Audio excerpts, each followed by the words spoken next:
قالوا التقارب.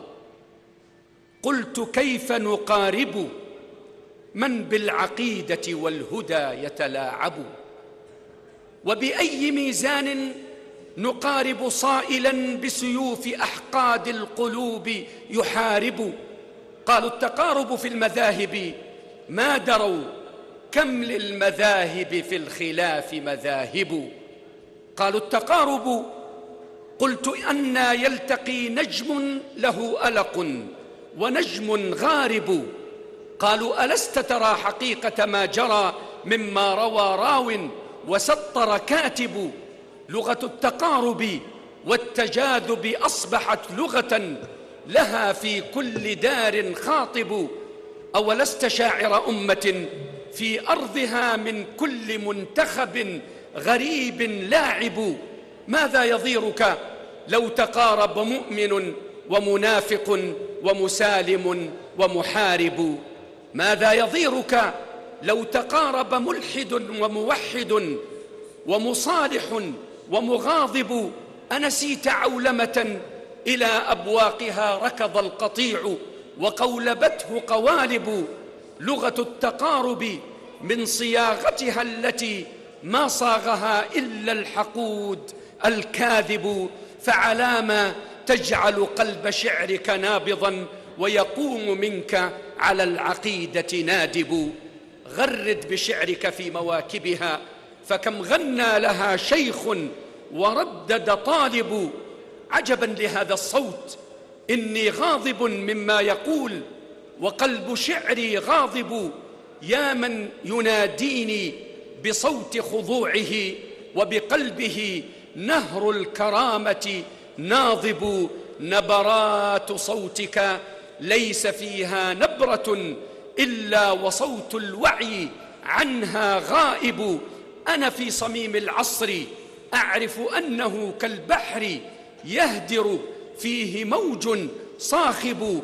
أتظن صوت الشعر عندي تائها بلسان تجار الحروف يخاطب؟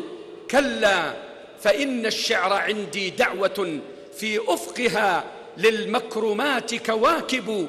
للشعر عندي في الخيال بلابل تشدو وفي طرق البيان مواكب. للشعر في بحر البلاغة مركب تتلوه في خوض العباب مراكب.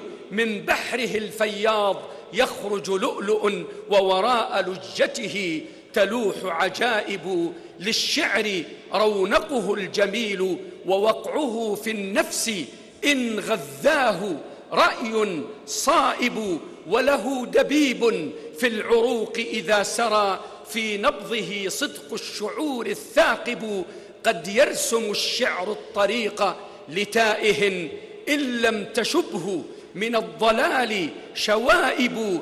لله در الشعر يحملني إلى أفق مضيء ليس فيه غياهب. فلرب بيت في قصيدة شاعر تصفو به للواردين مشارب. أنى تناديني إلى الطرق التي فيها من الوهم الكبير مشاجب.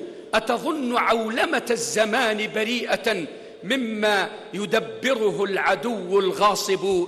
هي بنت ماسونية في حملها وفصالها شؤم وفيه غرائب. كانت مشيمتها طحالب وهمها فانظر لمولود غذته طحالب. دع ما يقال عن التقارب إنه عندي كبيت طرزته عناكب. فمن التقارب ما يكون جريمة كبرى إذا رقصت عليه ثعالب. وإذا تمايعت الأمور فلم يعد للحق في ظل التقارب صاحب. قالوا التقارب. قلت بل هو دعوة للناس بالحسنى ورأي ثاقب وتعامل تسمو به أخلاقنا وبه يرى درب النجاة الراكب. هي دعوة الإسلام تقصر دونها أوهام مبتدع ويقصر راهب. إني أقول لكل من لعبت به أوهامه مهلا فعقلك ذاهب. الحق أبلج إن حماه رجاله عزوا، وإن خذلوه ذل الجانب.